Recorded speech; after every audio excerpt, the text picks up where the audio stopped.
Hello everyone, welcome to the program. This is Politics Today, live on Channels Television. I'm Sean Kimale here in Abuja. Welcome to the program and let's get right into it. So today in Lagos, yet another commissioning, although there are those who have criticized whether or not the president should have commissioned a portion of the Lagos-Calabar Coastal Highway since it's not completed. Maybe we'll be seeing commissioning in phases. But this time around, it's commissioning of the Lekki Deep Sea Port Road designed to unlock vital routes for trade, agriculture, and regional connectivity. At the opening, at the event held in Lagos, the president was telling the Minister of Works, Mr. Devo Mahi, not to listen to critics, but continue and focus on the job of delivering on some of the infrastructure projects. Take a listen to the president. I listen to you, David. Why? The working. I like the remark of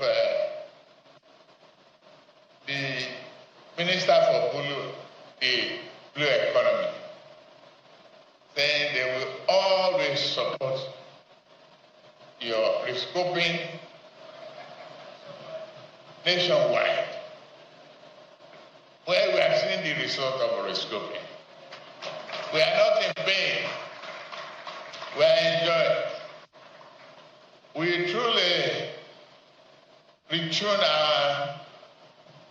and re-engineer our finances to find more money for infrastructure, which is the backbone of any industrialization and economic development and job creation of any nation.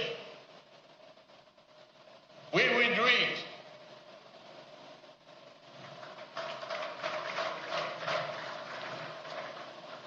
But I appeal to you, David,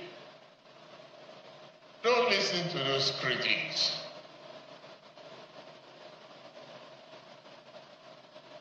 They don't know what they're talking about.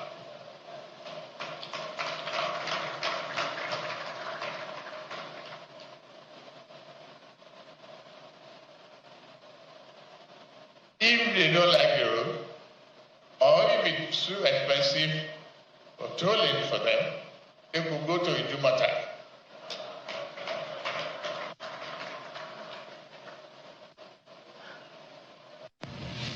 As the early portion of President Bola Tinubu's speech earlier today in Lagos at the commissioning of some of the roads at the Lekki Deep Sea Port. Our conversation is going to be broad, very impactful tonight because there's a lot of understanding that we need to have in terms of what has been promised, what has been delivered, and the state of affairs in Nigeria today.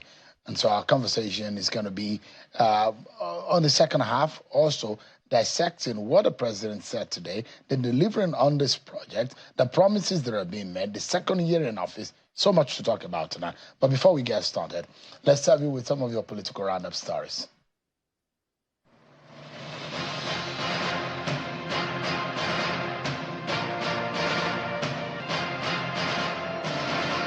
The Chief of Army Staff, Lieutenant General Olufemi Oluyede, has declared full support for the early voting bill by the Senate for military and security personnel deployed during elections under the proposed Electoral Act Amendment Bill 2024. Speaking during a meeting at the Defense Headquarters today, led by the chairman of the Senate Committee on Army, Senator Abdulaziz Yaradua, the Army Chief described the bill as a noble idea and long overdue. However, the Army Chief called for greater clarity on the verification process to ensure the early voting system is secure and credible. Most of us hardly have the opportunity, to exercise our own franchise personally. On a personal note, I think in my entire career, I've only had cause to vote twice. So if you look at it, I think it's something that's worth looking at. So I need to say here that the bill is actually long overdue. The chairman, Reconciliatory Committee of the People's Democratic Party, Dr. Bukola Saraki, has assured that members of the party are committed to rescuing the party from the present challenges. Saraki, while fielding questions from journalists after registering at Ajikobi Ward in Ilorin, says Nigerians are now ready to return the party to power after tasting and witnessing the misrule of the present administration. At the grassroots, there's still a love for the party.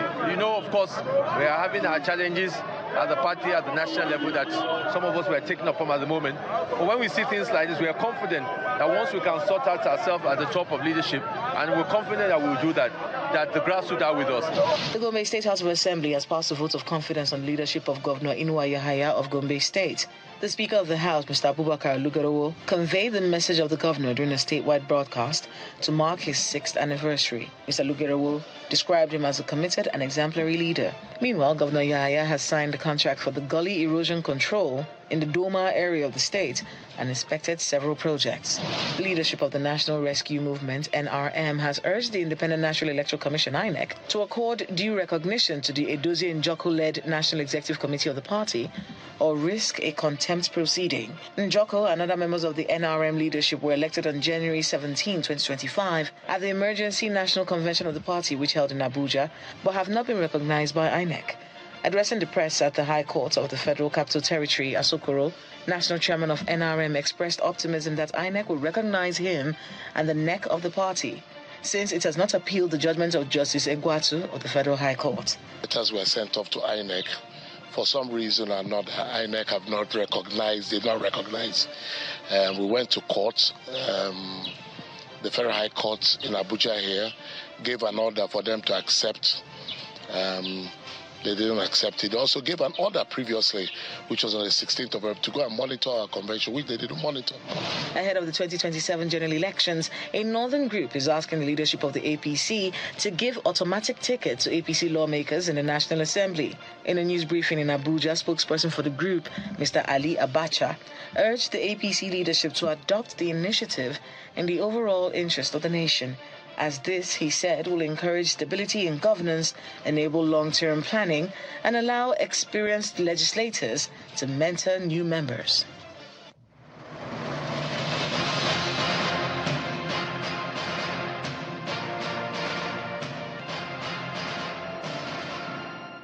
Thank you so much, everyone, for staying with us. If there's one thing that a lot of people have agreed, either those who are responsible in making it available and those who are on the receiving side, is the fact that electricity is very important, not only for our livelihoods, but also for business and commercial purposes. For many, many years, over 40 years now, Nigeria is unable to boast of a constant electricity.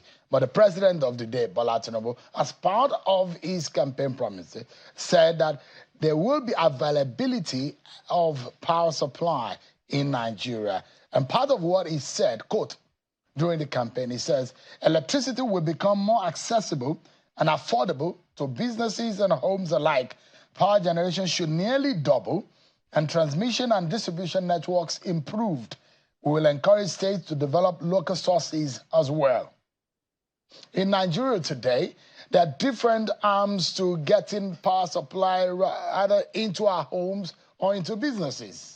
There's a Genco part of it, there's a disco, a transmission, generation, and in all of this element that makes up what you see in your home providing electricity, other than your generator or your solar system, is the roles and the different compartments and how it all comes together. But the biggest or the largest in terms of capacity at all of these generating companies is the Niger Delta Power Holding Company. It has 10 power plants spread across the southern part of Nigeria. And it's interesting that it's a woman that is heading that company, which is owned by 3 tiers of government, the federal government, the state, and the local government. But how much of that capacity, because they have about 30-something% of what Nigeria will say it is what it needs in terms of power consumption or power generation in Nigeria. Engineer Jennifer Adigije is my guest tonight on the program. She's the Managing Director of the Niger Delta Power Holding Company of Nigeria. Thank you so much for joining us, MD, today.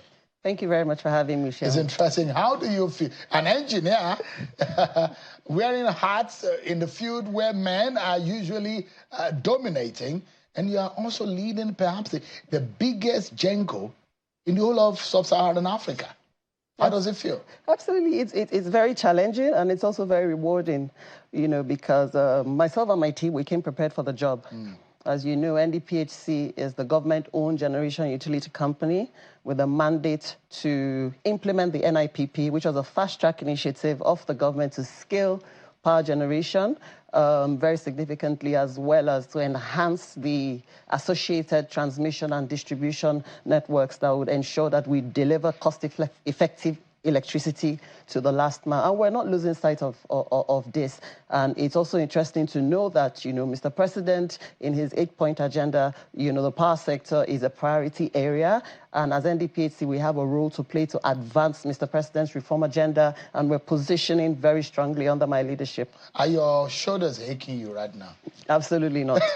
So, on a lighter note, the reasons why I'm asking is that a lot of people will think that if the power sector in Nigeria will function well, there is a role that NDPHC holds in the sense that just tell us what the capacity of the NDPHC, beyond what I've said, 10 power plants, that's the largest, followed by Egmi. I mean, that has about 6, isn't it? Yeah. So you have the largest burden in delivering powers into the homes and businesses in Nigeria.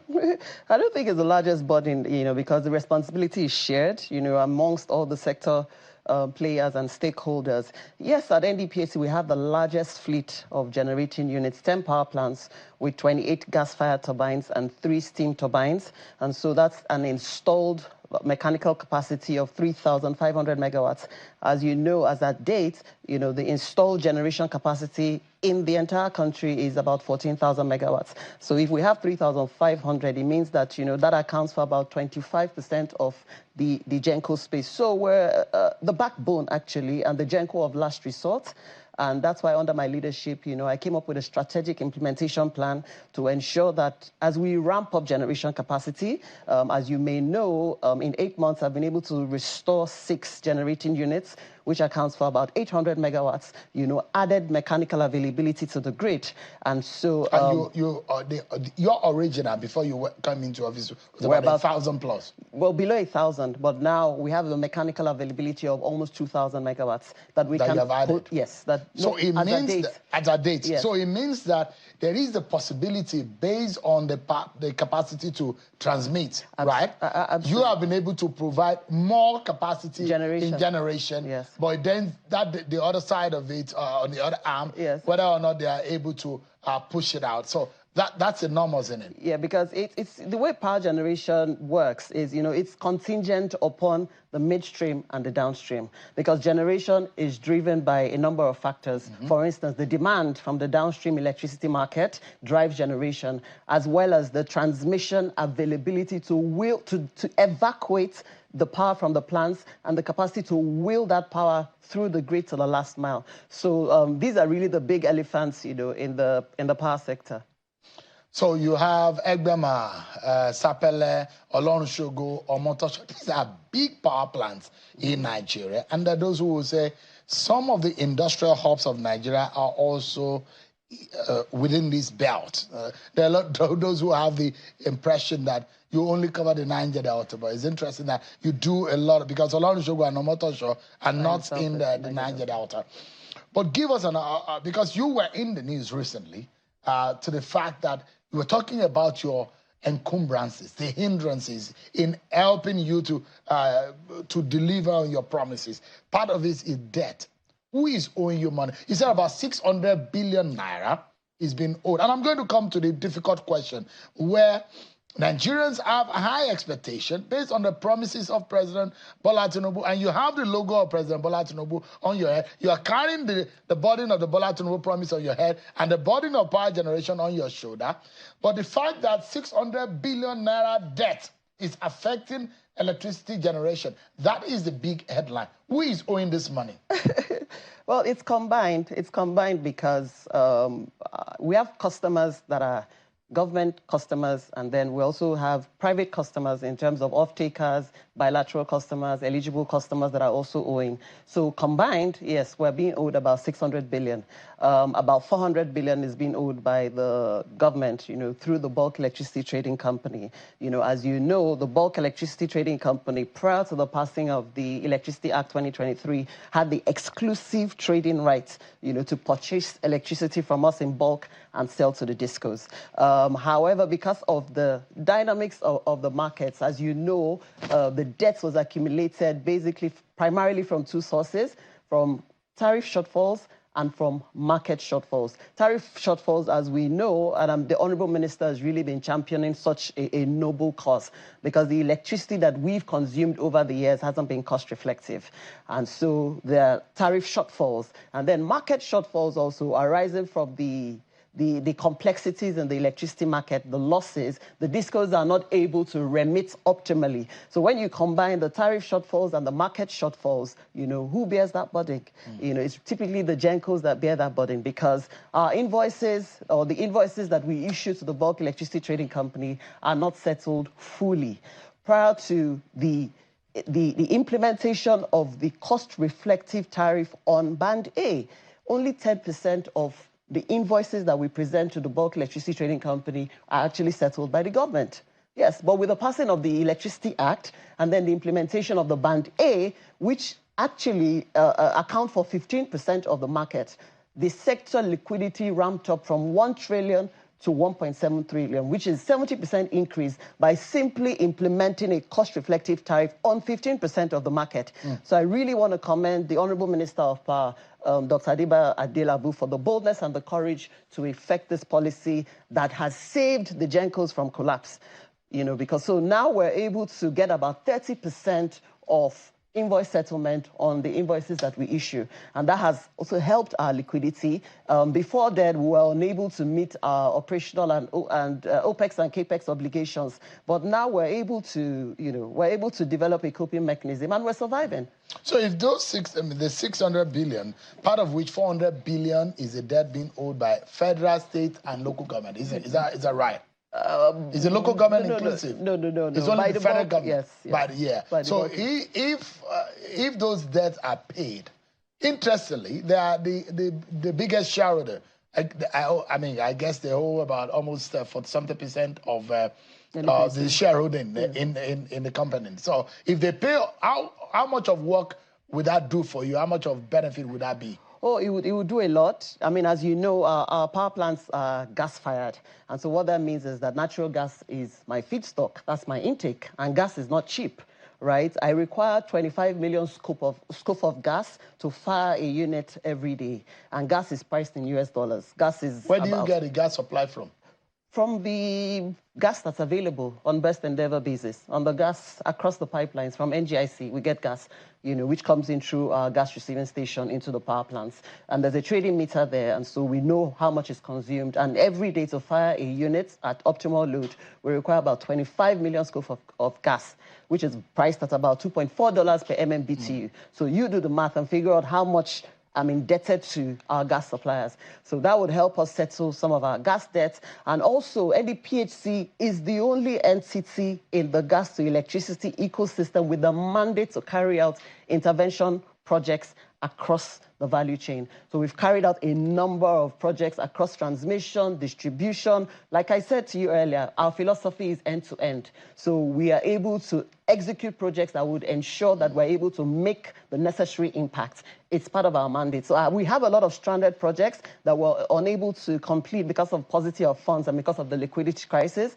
But in spite of this, this doesn't deter us. We've completed, under my leadership, we've completed some transmission line projects and some distribution projects, high impact projects, that would ensure that the common good of Nigerians are met. There are those who doubted your ability and capacity because you've been touted to say, oh, she doesn't have the leadership capacity. What would you say to those who think that you cannot do it, that you don't have what it takes to lead PAC? What would you say you have done differently to add value? I just let my performance speak for me. I've been on the job. And the milestones that have been set, we've steadily met them.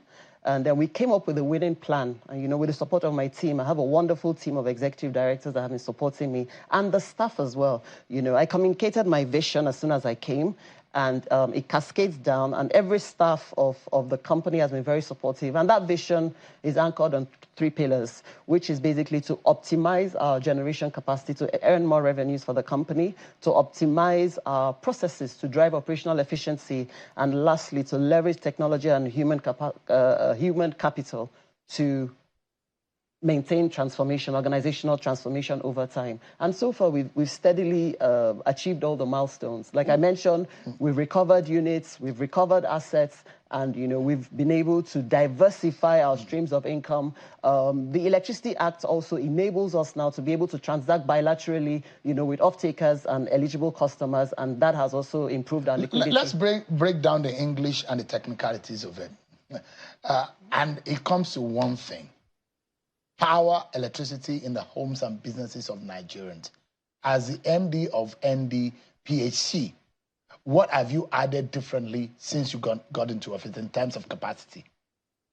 In terms of capacity, like I mentioned to you, recovering units and enhancing generation availability is a whole lot. So you moved from less than 1,000? Oh, yes, to 2,000, about 2,000 megawatts mechanically available as at date. But a significant portion of that capacity is stranded because of a number of limitations midstream and downstream. So you have the capacity, out of the over 14,000, you have the capacity to do over 2,000. About 2,000. About 2,000. Yes. But even at that, if you push out, it's not up to you to be able to deliver that almost 2,000 in the homes and businesses. No, it's left now to the transmission to do that, the end part of it. But you mentioned recently some of the problems you had. You said gas shortages is also part of your problem.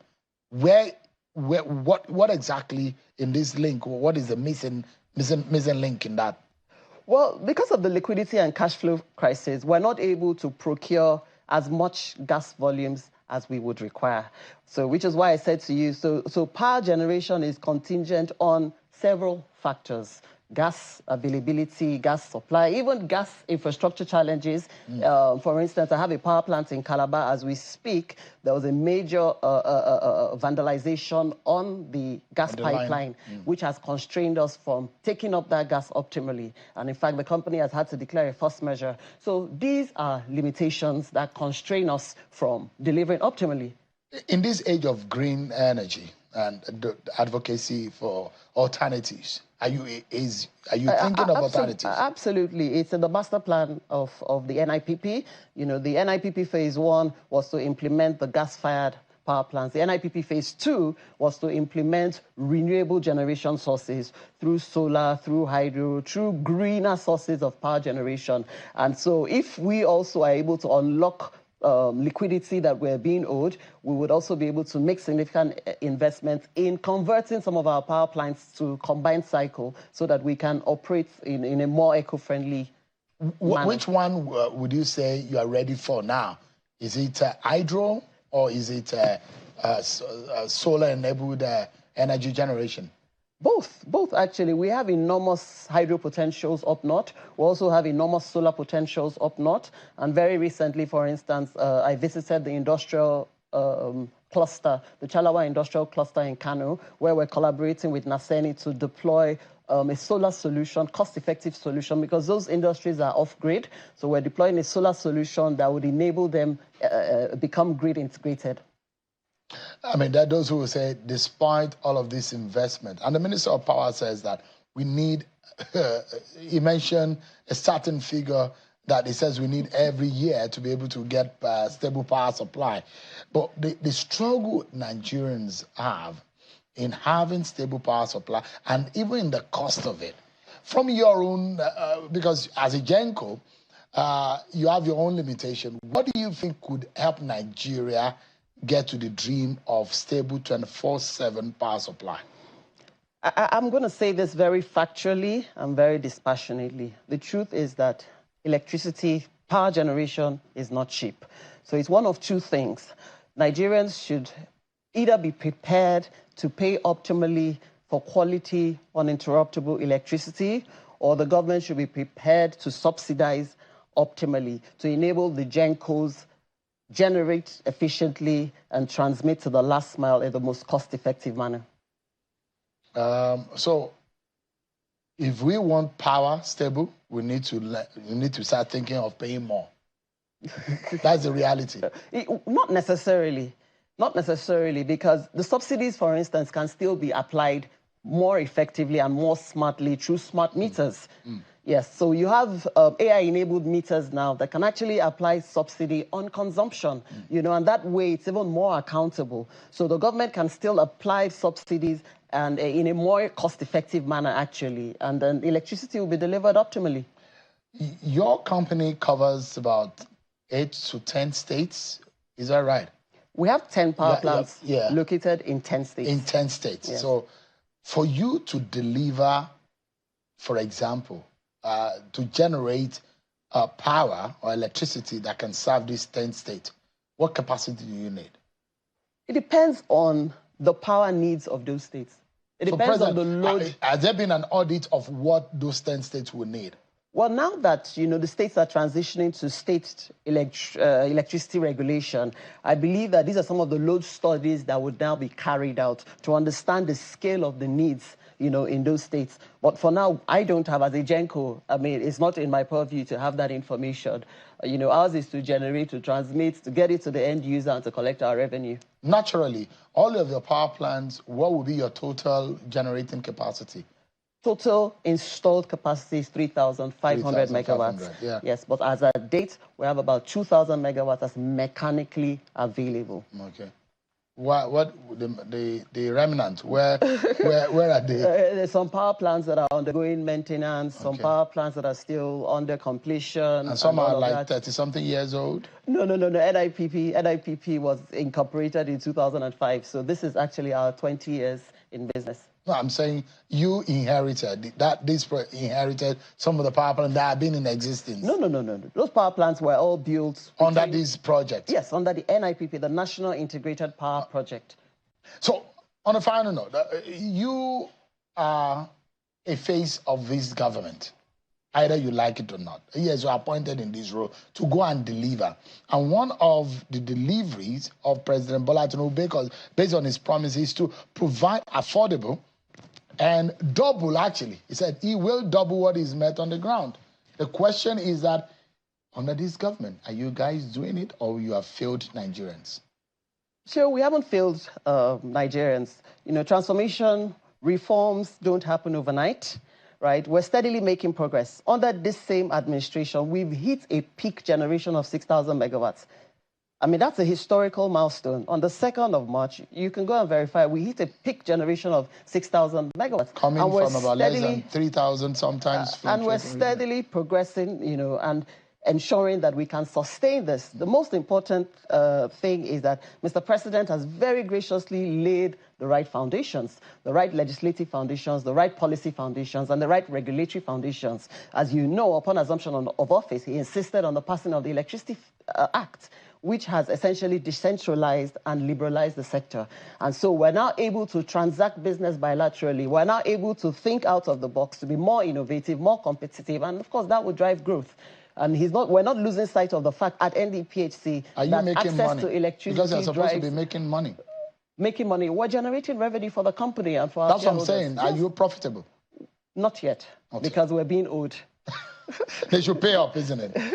Jennifer Adigisha, he's a managing director of the Niger Delta Power Holding Company. And I'm very excited when I see women who are excelling in their endeavors, especially on Politics Today, when we don't have sufficient supply of women guests on the program.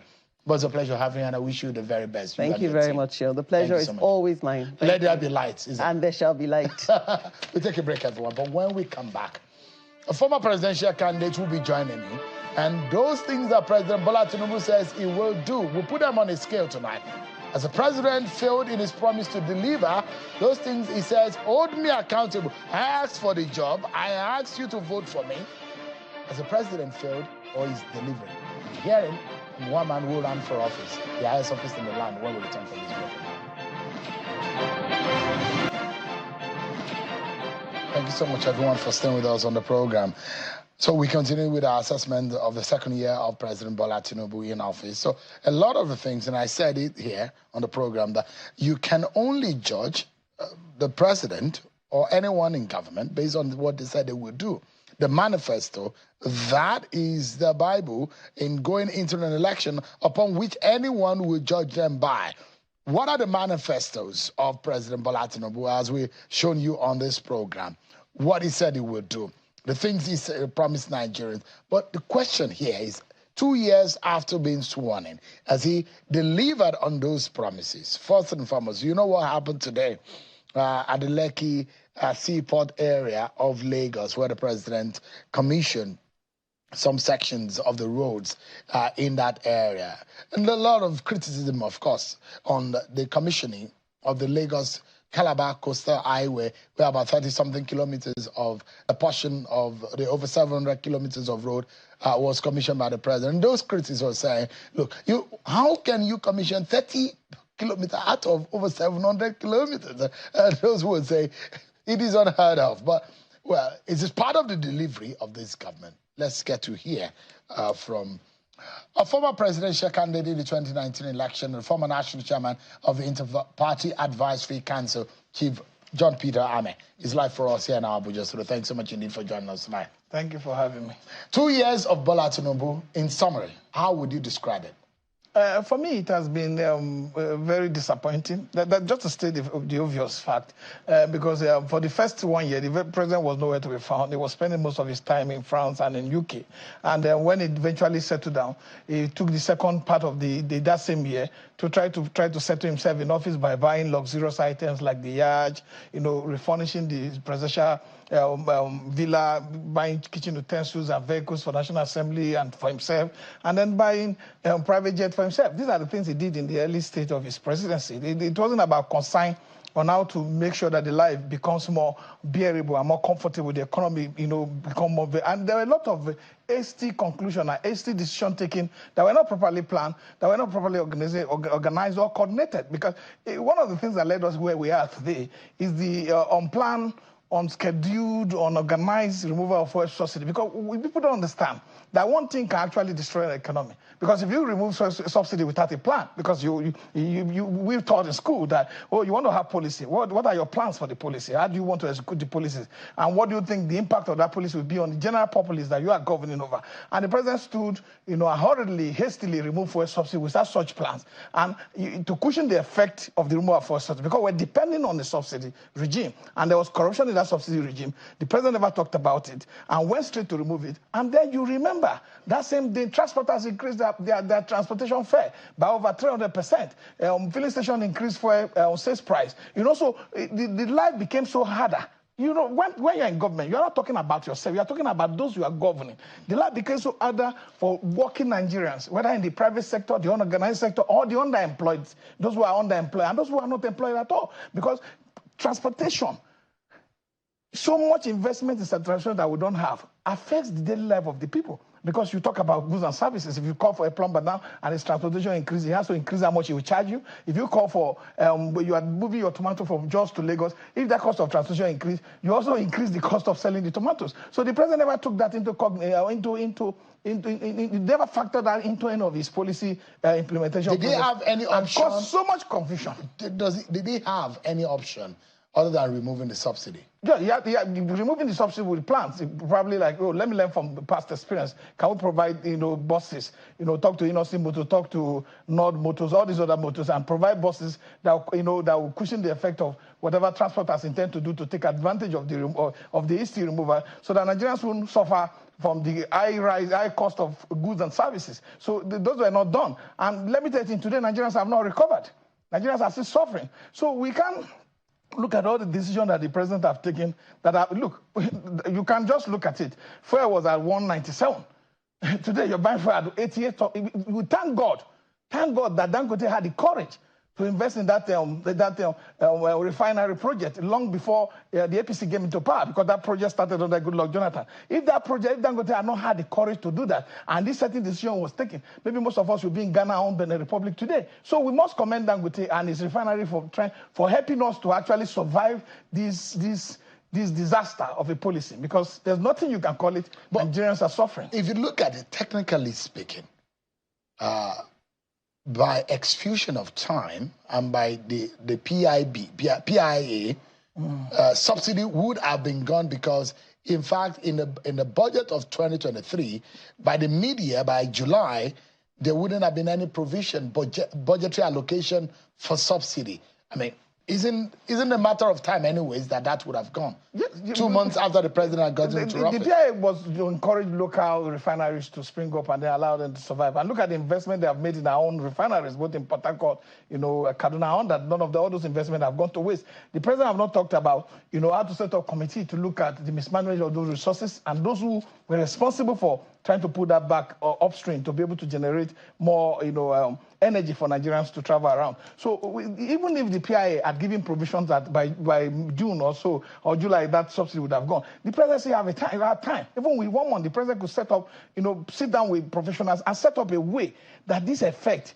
will not be a rush effect that would, drive all of us. It was a good policy, but badly implemented. That's your point. That's been my point. That's always been my point. Hastily, badly implemented. It was not timely as far as it wasn't timely. It didn't take Nigerian citizens into consideration. And that goes into the foundation of the problems that we're facing right now. Nothing else. A major cause of our problem. You can't. But the president said he doesn't regret it. You could be in power and then get blinded by the authority that you are, the power that you are exercising. But you need to know that power is given to you in trust. That power is given in trust on behalf of the Nigerian people. You need to factor how much is the minimum wage for workers. How much but it does look like a lot of the Nigerian people are saying that there's a way that that politicians are always hailed when they are doing something good. They'll say mukeso. Go ahead.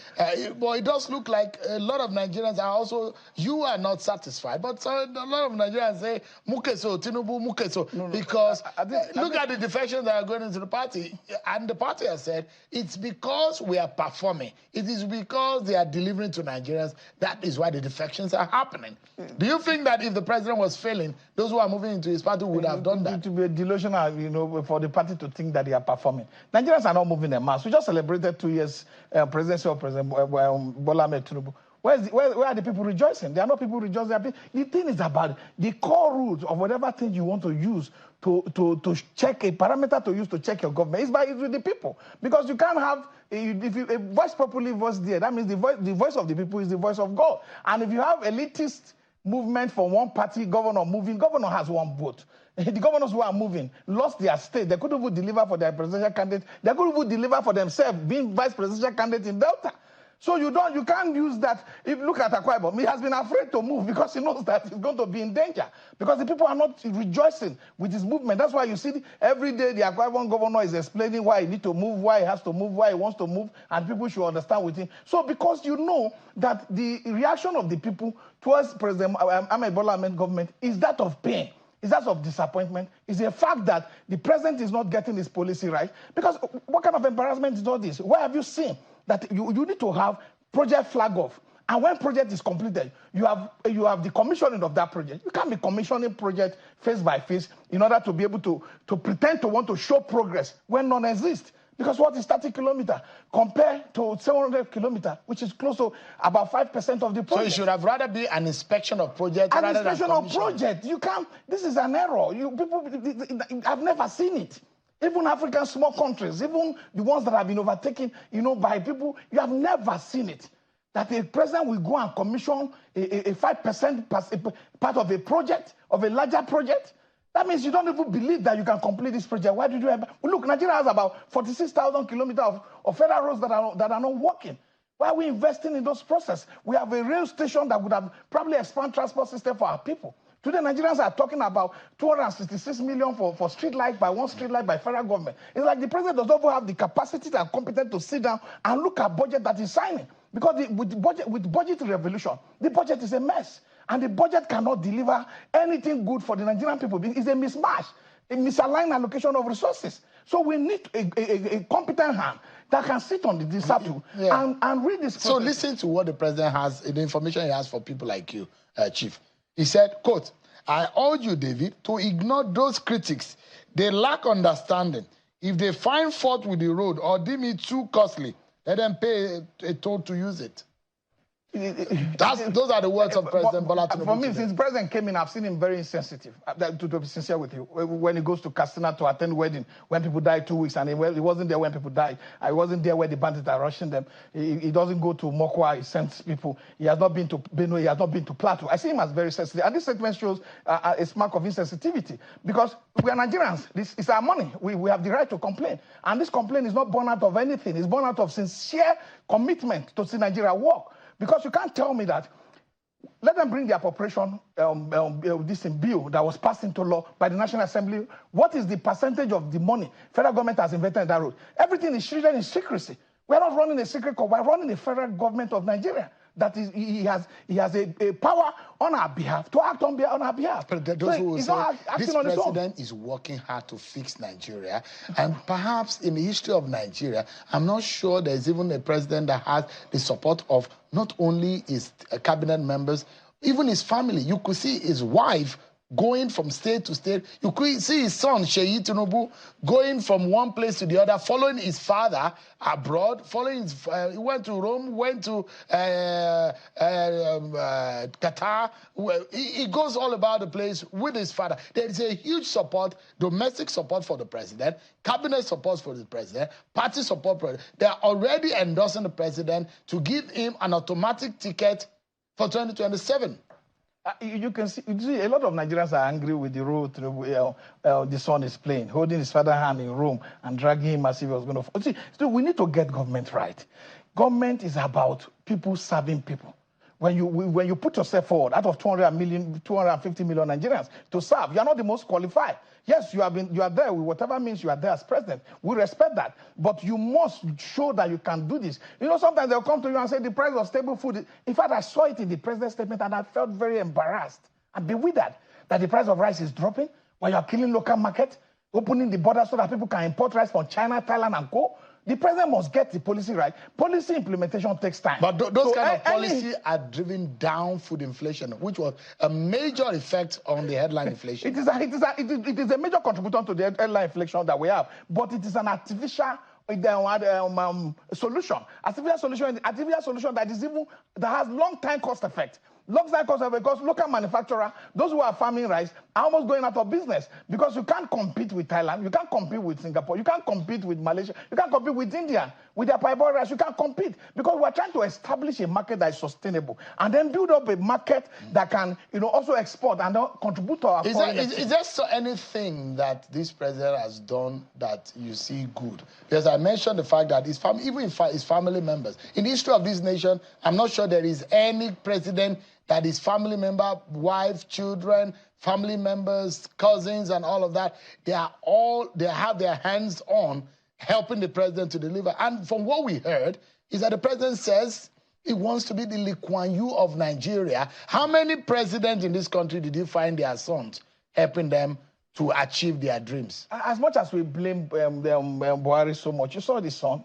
He was contained. The guy was very well mannered. Maintaining that governance was meant for his father to run. See, the cost of putting these people together in government, the son fly with the private, or the son stay in an hotel, the son travel around. The cost is the burden is on the Nigerian taxpayers' money, on our resources. We are looking at how to make sure government is slimmed down, the cost of governance is reduced. We can't be expanding it, within the corridor of power with family members. So the president must sit down with well-trained, who knows economy, who knows governance, and then be able to tell him gestation period for policy to start to, get results. Because if you don't do that, if he believes that, sycophants around him, those who are his appointees, can pre-sing him and sing whatever they want to sing. But the real truth about governance is that you ask the people on the street, Nigerian people in the market, what is the cost of living today? Do you even see any good out of this government? No, I've not said that I haven't. Have they done anything that you think that you can hold on to that is good? Because it does look to me that almost everything you find fault in. They've given $2 billion to people of Mokwa, to look at the issue. But I think I'm looking at issues from a perspective of what the president has done.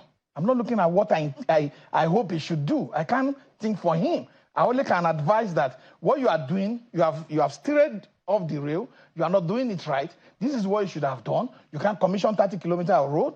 You can't go about. Look, Lagos, they are talking about. Lagos is contributing about 10% to our population, and with their housing them in Lagos. And Lagos also control 52% of our economy.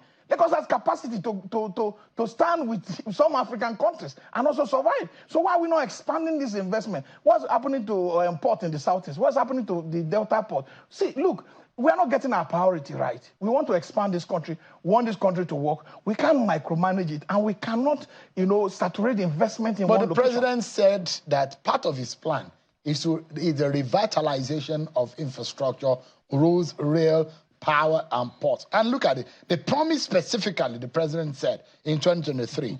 And it's important for when people say things to actually hold them to the president said he will develop a comprehensive national infrastructure plan with a focus on roads, bridges, railway, water. The man is focusing, he said he will build a new Nigeria initiative. The man is doing that audacious project, the Lagos-Calabar Coastal Highway. But he has said he was going to do something like that. He's saying so many things, but none of these things are coming to reality. The Lagos-Calabar Coastal Highway, there was no geotechnical survey. There was no environmental impact assessment. The minister said there was. There wasn't. They should prove it. They should have given us at the time. The journalist questioned him about it. He didn't provide it. This is an afterthought. He didn't provide, because if you want to show government is working, government must be answerable to the people. If a media, which is supposed to be an important part of holding government to account, asks you a question and say you have no EIA, and you say you don't care, and the journalist is sent out of the hall, how do you want me to believe that you now have it? So generally, yes, you want to build infrastructure. You can say it has made that possible. You go to Abia. It's Abias that are telling people that their government is working. It's not the government that is telling people. We are here. We are seeing it. I'm Nigerian. I travel from here to Kogi, for instance. But if you come to Abuja, don't you see the imprints of this government on every nook and cranny of the Abuja city? I see what they are trying to do in FCT. But my advice in FCT is that FCT is supposed to be one of the, our mega cities, that we should, we don't have pipe-borne water. That's the truth. There's no pipe-borne water in FCT, except the old areas like the areas, the Wuse, and somewhere in the Asokoro. There's no any other community that have pipe-borne water now. So ours is to give advice. I'm not here to tell them whether they should do it or not. It's left for them. So you must do something that impacts directly on the life of the people. Today we're having, how many boreholes? Look at the 11,120 incited budget in the current budget of Renew Hope. Where is the hope? So in summary, you don't think that this government is deserving of the support of any Nigerians based on their performance in the last 2 years? If they accept the change, if they continue with the same performance, where the president will use 150 billion, also to buy a private jet for himself, instead of putting it in investment, maybe, education, putting it something that could help the downtrodden there. I accept the change. If they don't change, based on the statistics today, I don't think they deserve a second term. But who will challenge them? Is there any opposition to challenge them? Of course, of course. There's Peter Obi now.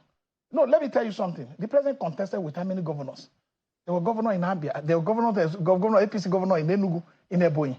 They lost Husley. There were APC governor in the Southwest, in Lagos. He lost. So it's not the whole system of plain politics has died. Because the analysis of political analysis is that the way and manner that opposition has composed and coordinated themselves, there is no way that is a express way for Tinubu to get a re-election in 2027. I'm trying to. There is no opposition. Let me give you statistics. No matter how coordinated the opposition is, APC is more in panic mode. That endorsement of the president was all about panicking. You can't tell me you contested with a man who don't have political structure, no entrenchment of power in any way backing him. And in the South, entire South, he scored 44.5%. Tinubu scored 35.5%.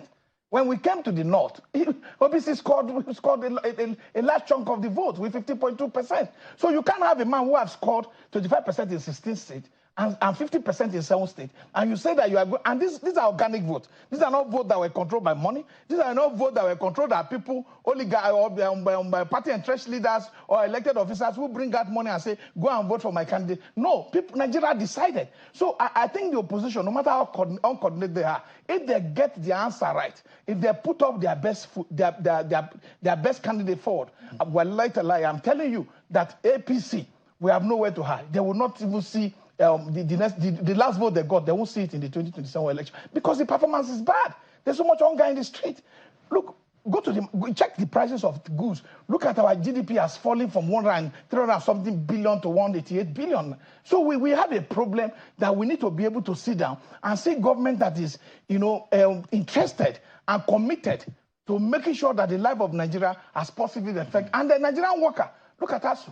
They're not getting any money. They're opening all sorts of new agencies for 100 billion, putting Yakubu Dura. We can't have favoritism in government. We can't have government that want to just only be able to, put people who are supposed to be their structure in place. Chief Ahmed, we need to close.